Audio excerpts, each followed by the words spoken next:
हमारी पवन बाबा का एकदम जादू जो लेखनी का है वो आप लोग के बीच में बहुत जल्दी आ रहा है। मरद हमारा बच्चा बट्टू। भोजपुरी इंडस्ट्री में बवाल तो तय हो गया भाई, क्योंकि खेसारी भैया भी अपने कम नहीं है। खेसारी भैया अपने फैंसों के मांग पर लेकर आ रहे हैं मरद अभी बचा टू। हाँ भाई, पोस्टर आ चुका है। बहुत दिन से इस गाने का मांग कर रहे थे फैंस। फाइनली ये गाना 30 तारीख को सुबह 6:30 पर आप लोग को सुनने को मिलेगा भाई।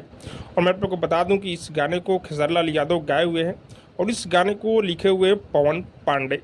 हाँ भाई, पवन पांडे का कमबैक हुआ है। बहुत दिन से खेसारी भैया के साथ में इनका गाना नहीं आ रहा था, लेकिन फाइनली पवन पांडे का खेसारी भैया के साथ में गाना आ रहा है भाई।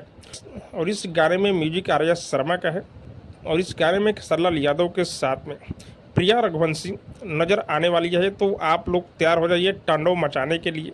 और ये गाना सच में रिकॉर्ड बनाया गया भाई। मरद हमारा बच्चा बट्टू जो कि बहुत प्यारा सॉन्ग है। जिस तरह से मरद अभी बच्चा गाना वायरल हुआ था भाई, उसी तरह का ये भी गाना वायरल होने वाला है। तो आप लोग तैयार हो जाइए इस गाने को सुनने के लिए। बाकी आप सब क्या लग रहा है कमेंट करके जो बताइएगा। और हाँ, अब तक मेरे चैनल को सब्सक्राइब नहीं किए तो सब्सक्राइब कीजिए, लाइक कीजिए, शेयर कीजिए, क्योंकि मैं भोजपुरी का अपडेट आप लोग तक पहुंचाता रहता हूँ।